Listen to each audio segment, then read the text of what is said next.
Halo guys.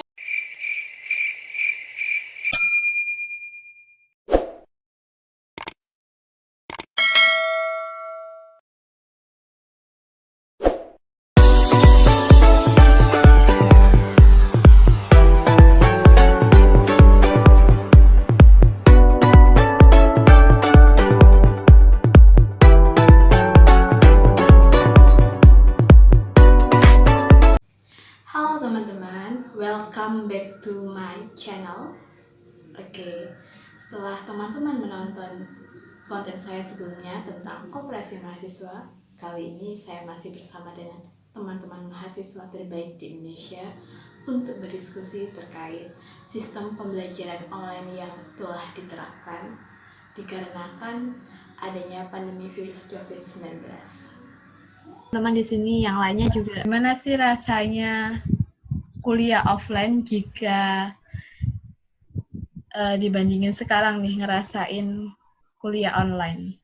Kalau menurutku perbedaannya ketika offline sama online itu, waktu offline itu kita bisa kayak berinteraksi gitu sama dosennya langsung, sama teman-teman, terus kayak diskusinya itu juga berjalan lancar gitu. Maksudnya kayak nggak ada hambatan, kayak misalnya kalau online kan kita pakai koneksi kan, mungkin hambatannya di koneksi atau apa-apa kayak gitu. Tapi kalau offline itu kita bisa ngomong langsung bertatap muka sama dosen, sama teman-teman kayak gitu. Jadi lebih enak gitu.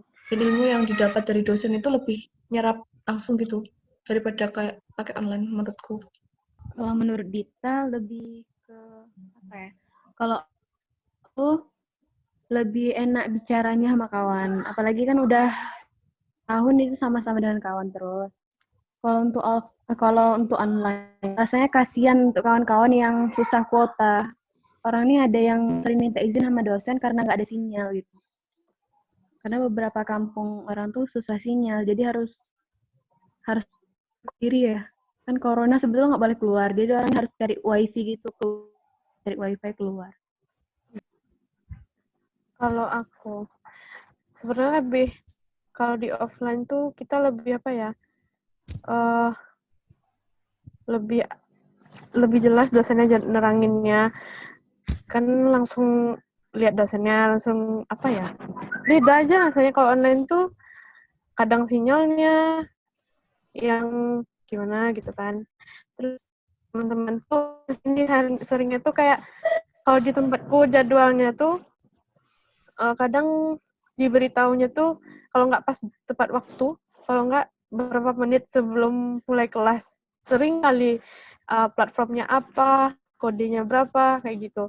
Jadi kan teman-teman pagi-pagi kalau misalnya tuh ada yang baru bangun lah, kayak gitu. Kalau misalnya offline, kalau offline kampusku juga kayak gitu. Kalau fakultasku, kadang reschedule jadwalnya tuh nggak nentu kalau di jurusanku. Jadi kami merasa apa ya, tidak diberi kepastian. Sering kali kayak gitu. Kadang dosennya lupa bilang ke akademiknya, kalau enggak akademiknya lupa bilang ke kami. Jadi kami udah nunggu misalnya setengah jam nggak datang-datang dosennya, kayak gitu. Juga lumayan lah mengeluh akan reschedule kalau di jurusanku. Kalau online, ya itu sering kayak tiba-tiba udah mulai aja, padahal teman-teman tuh baru berapa orang yang join kayak gitu, baru bangun tidur lah, koneksinya lah gitu. Kalau dari penerapan yang diberlakukan oleh kampus untuk pembelajaran online itu seperti apa? Kalau Dita sendiri untuk tugas, karena minggu depan, kalau nggak salah ya minggu depan udah mulai UAS, jadi kan udah mulai kasih tugas gitu untuk lengkap nilai gitu. Udah mulai banyak tugas. Karena kan Dita kuliahnya ada pakai praktek, tapi karena corona prakteknya tuh harus pakai video, harus nampain muka, harus nampain kegiatan suntik, harus nampain kegiatan kita waktu suntik. Jadi kita harus PR-nya itu kegiatan praktek itu dijadiin PR gitu aja. Dari jam 8 pagi lah, mulai dari jam 3. Tugas nggak semuanya sih Kak langsung dikasih sama dosen. Kadang ada beberapa. Cuman aku kan habis UAS, jadi belum terlalu banyak tugas. Soalnya baru selesai minggu kemarin. Ya, jadi belum banyak. Terus kalau jadwal, kalau khusus kayak di jurusanku gitu, jadwalnya tuh per minggu. Jadi per minggu dikeluarin lagi, diupdate lagi jadwalnya kayak gitu. Nggak yang sekali satu semester sama gitu, enggak. Jadi per minggu keluar jadwalnya. Tapi hampir sama sih, sama yang offline sama yang online jadwalnya. Kalau untuk tugas itu tergantung sama dosen. Jadi kayak ada matkul itu kita harus join Zoom, tapi nanti setelah Zoom-nya selesai 5 menit kemudian harus ngumpulin resume yang ada di Zoom itu, penjelasan yang ada di Zoom tadi. Kayak harus bener-bener 5 menit. Kalau lebih dari itu kayak kita nggak dianggap kayak nggak dianggap absen. Terus juga ada kayak gitu tapi durasinya sampai hari besoknya kayak gitu. Durasi banyak yang lama. Cuma satu matkul itu aja kayak buat absen gitu. Bener-bener 5 menit selesai Zoom-nya di offin sama dosenku. Kemudian 5 menit setelah itu baru harus ngumpul pembahasan yang ada di Zoom tadi. Dukungan dari pihak kampus itu terkait pembelajaran online itu seperti apa? Kemarin tuh ada di share gitu Kak, kalau apa namanya, bantuan-bantuan pulsa gitu. Cuman sampai sekarang belum ada tanggapannya, padahal aku udah ngisi link. Bantuan pulsa gitu. Tapi kalau bantuan makanan kayaknya ada. Kalau makanan untuk yang masih di kos gitu, kalau yang masih di Jogja. Kalau bantuan pulsa, bantuan subsidi kayak gitu, belum deh kayaknya. Belum turun juga. 200.000. Untuk pihak kampus itu keringanan SPP sebesar 200.000 juga, tapi itu kayak itu harus ngisi link dulu, kayak ngisi form gitu, surat pernyataan gitu. Dapat kabar nanti dikasih keringanan, cuma belum ada kabar selanjutnya, nggak tahu berapa dikasihnya, kapan dikasihnya gitu.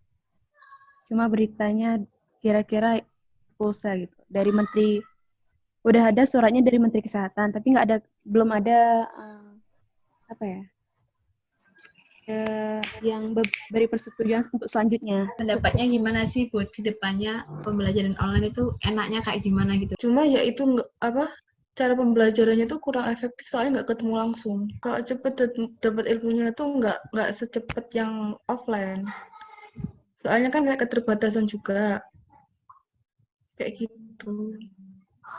Tapi mungkin kayak kita bisa diskusi juga sama teman-teman gitu biar ilmu yang kita dapat bisa cepat nyerap ke kita. Kalau Dita lebih seru ya Kak. Ini kan untuk irit kota banyak dosen yang minta kelasnya tuh di WA aja. Menurut Dita kalau di WA, kalau misalkan untuk presentasi banyak yang jawab paste aja dari pertanyaan dari Google, nggak pernah pakai pemikiran sendiri. Itu sih masalahnya. Jadi pengen pakai Zoom lagi gitu, tapi harus ada kuota gitu. Beberapa dosen ada yang pakai Zoom, ada yang pakai dari Edmodo, Zoom, macam-macam, tergantung dosennya gitu.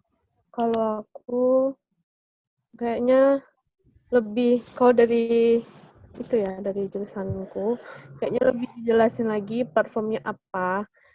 Apa ya? Jangan buru-buru gitu loh Kak. Misalnya ini udah ada satu tapi masih pakai yang lain kayak gitu. Saya udah ada Zoom, terus Google Meeting juga, terus Classroom juga, terus apa lagi ya? Di fakultas aja ada 3, Gamel namanya, Elok juga. Pokoknya banyak lah Kak. Jadi kayak kalau udah ada satu tuh kayak dimaksimalin aja satu kayak gitu. Pernah pakai WA juga, tapi dosennya tuh suruh baca PPT, habis itu kalau ada pertanyaan langsung tanya kayak gitu. Nggak dijelasin. Dulu itu cita-cita atau harapan dari diri sendiri tuh gimana sih? Mungkin selama aku kuliah nanti aku pengen kayak gini gitu.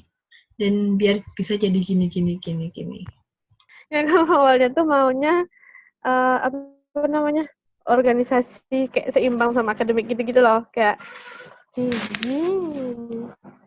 organisasi sama kayak akademik gitu, kayak seimbang gitu. Pasti awalnya kayak mahasiswa maba-maba gitu pengen kayak seimbang antara akademik dengan ini gitu kan. Cuma semakin tua kenapa semakin males ya ikut organisasi. Kalau aku sih awalnya juga pengen kayak imbang antara akademik sama organisasi, tapi eh, waktu awal-awal semester 1 2 tuh emang belum pengen kayak ke organisasi gitu, pengennya semester 3 4, tapi setelah tahu semester 1 itu tugasnya juga kayak banyak, terus takut mau masuk organisasi. Jadi sampai sekarang masih masih belum masuk organisasi manapun. Ketika aku kuliah itu aku pengen kayak ilmu yang aku dapat ketika kuliah itu bisa bermanfaat untuk aku kerja besok kayak gitu. Pengennya kayak buka usaha sih, Kak.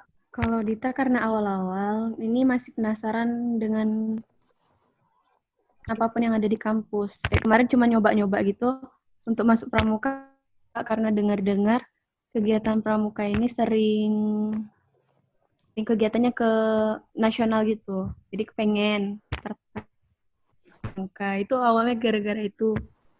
Habis itu untuk pramuka lagi biar latih mental gitu. Dita termasuk orang yang jarang bicara. Gitu sih. Jadi pengen untuk masa kuliah ini sambil belajar untuk semester ini kan semester tingkat 1 ini kita pengen belajar untuk bisa ngungkapin ya gitu. Jangan diam diri gitu, jangan berdiam diri. Pesan-pesan buat teman-teman sesama mahasiswa khususnya itu apa? Selama masa COVID-19 nanti sampai balik lagi ke bangku perkuliahan offline. Buat teman-teman semua mahasiswa itu kayak tetap semangat menjalani perkuliahan online ini walaupun banyak masalah, banyak hambatan atau banyak kayak pastinya setiap mahasiswa kayak rasa kayak greget gitu kan dengan perkuliahan online ini. Jadi ya menurutku sabar-sabar aja, semoga COVID-19 ini cepat selesai dan kita bisa masuk perkuliahan seperti semula, perkuliahan offline seperti semula. Semangat untuk kawan-kawan semuanya. Juga karena sekarang kan beberapa orang ada yang balik dengan keluarga.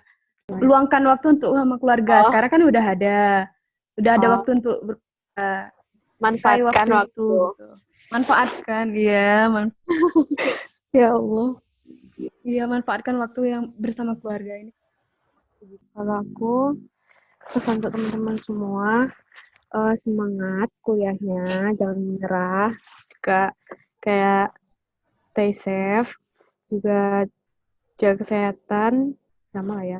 Terus untuk teman-teman yang masih di kos, juga kayak sabar-sabar aja, tetap jaga kesehatan, tetap berdoa, cepat untuk semuanya berdoa untuk COVID ini segera berakhir. Dan benar kata Dita, luangkan kalau misalnya udah ada waktu sekarang nih sama keluarga, jadi manfaatkan yang hal-hal kecil pun gitu, misalnya untuk teman-teman di kos sabar dan tetap semangat. Mabar online dengan serius. Teriak noob padahal mastah. Semangat menuntut ilmu kampus demi karir masa depan cerah. Oke, demikian diskusi kali ini dengan teman-teman mahasiswa terbaik di Indonesia. Semoga ada manfaatnya untuk kita semua. Terima kasih untuk teman-teman yang telah menonton. Dan jangan lupa subscribe buat yang belum, like, comment, and share.